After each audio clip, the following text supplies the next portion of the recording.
धारा 19। एक, राज्य सरकार प्रत्येक जिले में मजिस्ट्रेट के न्यायालयों में अभियोजन का संचालन करने के लिए एक या अधिक सहायक लोक अभियोजक नियुक्त करेगी। दो, केंद्रीय सरकार मजिस्ट्रेट के न्यायालयों में किसी मामले या मामलों के वर्ग के संचालन के प्रयोजनों के लिए एक या अधिक सहायक लोक अभियोजक नियुक्त कर सकेगी।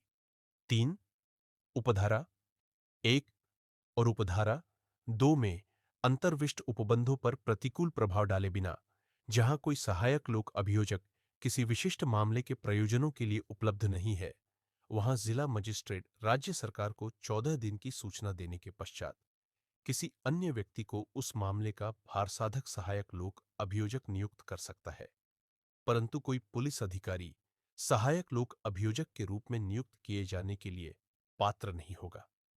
का यदि उसने उस अपराध के अन्वेषण में कोई भाग लिया है जिसके संबंध में अभियुक्त अभियोजित किया जा रहा है, या ख यदि वह निरीक्षक की पंक्ति से नीचे का है।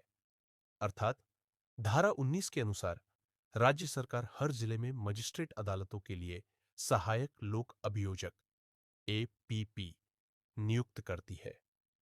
एपीपी न मिलने पर जिला मजिस्ट्रेट 14 दिन की सूचना देकर अस्थायी एपीपी नियुक्त कर सकता है। जांच करने वाला या इंस्पेक्टर से नीचे का पुलिस अधिकारी एपीपी नहीं बन सकता। धारा 20। एक, राज्य सरकार क राज्य में एक अभियोजन निदेशालय स्थापित कर सकेगी जिसमें एक अभियोजन निदेशक और उतने अभियोजन उप निदेशक हो सकेंगे जैसा वह ठीक समझे। और खा प्रत्येक जिले के जिला अभियोजन निदेशालय में उतने अभियोजन उप निदेशक और अभियोजन सहायक निदेशक हो सकेंगे जैसा वह ठीक समझे। दो, कोई व्यक्ति का अभियोजन निदेशक या अभियोजन उप निदेशक के रूप में नियुक्ति के लिए तभी पात्र होगा यदि वह अधिवक्ता के रूप में कम से कम 15 वर्ष तक व्यवसाय में रहा है, सेशन न्यायाधीश है या रहा है। और ख अभियोजन सहायक निदेशक के रूप में नियुक्ति के लिए तभी पात्र होगा यदि वह अधिवक्ता के रूप में कम से कम 7 वर्ष तक व्यवसाय में रहा हो या प्रथम वर्ग मजिस्ट्रेट रहा हो। 3, अभियोजन निदेशालय का प्रधान अभियोजन निदेशक होगा जो राज्य में गृह विभाग के प्रशासनिक नियंत्रण के अधीन कार्य करेगा। 4. प्रत्येक अभियोजन उप निदेशक या अभियोजन सहायक निदेशक अभियोजन निदेशक के अधीनस्थ होगा और प्रत्येक अभियोजन सहायक निदेशक अभियोजन उप निदेशक के अधीनस्थ होगा। 5.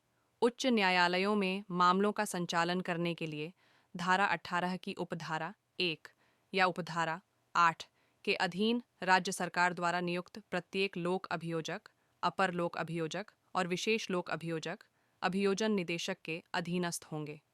6. धारा 18 की उपधारा 3 या उपधारा 8 के अधीन जिला न्यायालयों में मामलों का संचालन करने के लिए राज्य सरकार द्वारा नियुक्त प्रत्येक लोक अभियोजक, अपर लोक अभियोजक और विशेष लोक अभियोजक और धारा 19 की उपधारा 1 के अधीन नियुक्त प्रत्येक सहायक लोक अभियोजक, अभियोजन उपनिदेशक, अभियोजन सहायक निदेशक के अधीनस्थ होंगे। 7. अभियोजन निदेशक की शक्तियां और कृत्य ऐसे मामलों की कार्यवाहियों के शीघ्र निपटारे के लिए तथा अपील फाइल करने पर राय देने के लिए मॉनिटर करना होगा जिसमें अपराध 10 वर्ष या उससे अधिक या आजीवन कारावास या मृत्यु से दंडनीय है। 8, अभियोजन उपनिदेशक की शक्तियां और कृत्य ऐसे मामलों में जिनमें अपराध 7 वर्ष या उससे अधिक के लिए दंडनीय है किंतु 10 वर्ष से कम हो, उनके त्वरित निपटान को सुनिश्चित करने के लिए पुलिस रिपोर्ट की समीक्षा करना और समीक्षा करना तथा मॉनिटर करना होगा। 9, अभियोजन सहायक निदेशक के कृत्य ऐसे मामलों का मॉनिटर करना होगा जिनमें कोई अपराध 7 वर्ष से कम के लिए दंडनीय है। 10, उपधारा 7, उपधारा 8 और उपधारा 9 में अंतर्विष्ट किसी बात के होते हुए भी अभियोजन का निदेशक, उपनिदेशक या सहायक निदेशक को इस संहिता के अधीन सभी कार्यवाहियों के लिए संव्यवहार करने की शक्ति होगी और उसके लिए दायी होंगे। 11, अभियोजन निदेशक, अभियोजन उपनिदेशक या अभियोजन सहायक निदेशक की अन्य शक्तियां और कृत्य और वह क्षेत्र जिसके लिए प्रत्येक अभियोजन उपनिदेशक या अभियोजन सहायक निदेशक नियुक्त किया गया है होगा, जिसे राज्य सरकार अधिसूचना द्वारा निर्दिष्ट करे। 12, इस धारा के उपबंध लोक अभियोजक के कृत्यों का पालन करते समय राज्य के महाधिवक्ता पर लागू नहीं होंगे। अर्थात बीएनएसएस धारा 20 के अनुसार राज्य सरकार अभियोजन निदेशालय बनाती है, जिसका प्रमुख अभियोजन निदेशक होता है। अभियोजन निदेशक या उप निदेशक या सहायक निदेशक मामलों की निगरानी करते हैं, सजा की अवधि के अनुसार। सभी लोक अभियोजक, अपर या विशेष लोक अभियोजक और एपीपी इसी निदेशालय के अधीन काम करते हैं।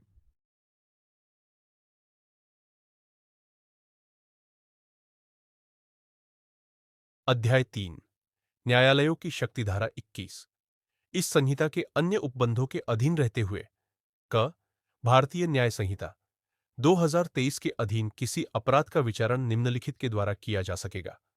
1, उच्च न्यायालय या 2 सेशन न्यायालय या 3, किसी अन्य न्यायालय जिसके द्वारा ऐसे अपराध का विचारणीय होना प्रथम अनुसूची में दर्शाया गया है।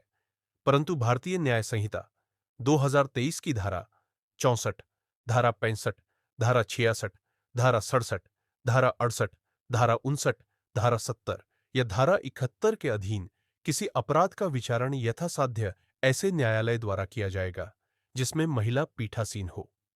खा किसी अन्य विधि के अधीन किसी अपराध का विचारण, जब ऐसी विधि में इस निमित्त कोई न्यायालय उल्लिखित है तब ऐसे न्यायालय द्वारा किया जाएगा, और जब कोई न्यायालय इस प्रकार उल्लिखित नहीं है तब उसका विचारण निम्नलिखित द्वारा किया जा सकेगा।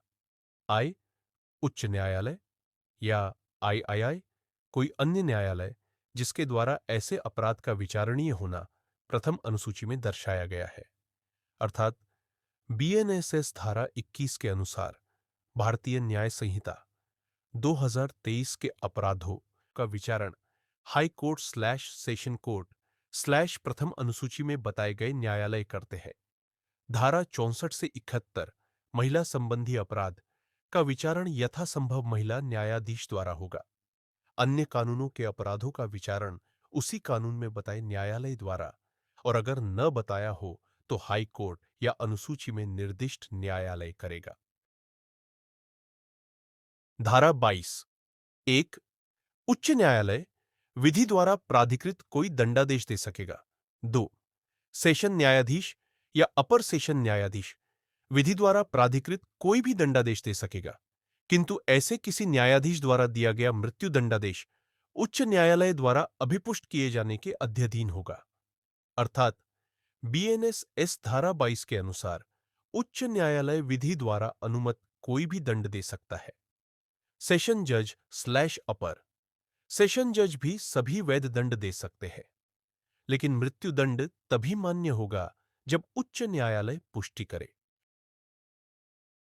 बीएनएसएस की धारा 23, 1, मुख्य न्यायिक मजिस्ट्रेट का न्यायालय मृत्यु या आजीवन कारावास या 7 वर्ष से अधिक की अवधि के लिए कारावास के दंडादेश के सिवाय विधि द्वारा प्राधिकृत कोई दंडादेश दे सकेगा। 2, प्रथम वर्ग मजिस्ट्रेट का न्यायालय 3 वर्ष से अनधिक अवधि के लिए कारावास का या 50,000 रुपए से अधिक जुर्माने का या दोनों का या सामुदायिक सेवा का दंडादेश दे सकेगा। 3, द्वितीय वर्ग मजिस्ट्रेट का न्यायालय 1 वर्ष से अधिक अवधि के लिए कारावास का या 10,000 रुपए से अधिक जुर्माने का या दोनों का या सामुदायिक सेवा का दंडादेश दे सकेगा। स्पष्टीकरण: सामुदायिक सेवा से ऐसा कार्य अभिप्रेत है जिसको किसी दोष सिद्ध व्यक्ति को दंड के ऐसे रूप में करने के लिए न्यायालय आदेश करे जो समुदाय के लाभ के लिए हो, जिसके लिए वह किसी पारिश्रमिक का हकदार नहीं होगा। अर्थात बीएनएसएस की धारा 23 के अनुसार सीजेएम मृत्यु, आजीवन कारावास और 7 वर्ष से अधिक की सजा को छोड़कर सभी दंड दे सकता है। प्रथम वर्ग मजिस्ट्रेट अधिकतम 3 वर्ष कैद या 50,000 रुपये जुर्माना या दोनों अथवा सामुदायिक सेवा। द्वितीय वर्ग मजिस्ट्रेट अधिकतम 1 वर्ष कैद या 10,000 रुपये जुर्माना या दोनों और सामुदायिक सेवा की सजा दे सकता है बीएनएसएस की धारा 24 के अनुसार।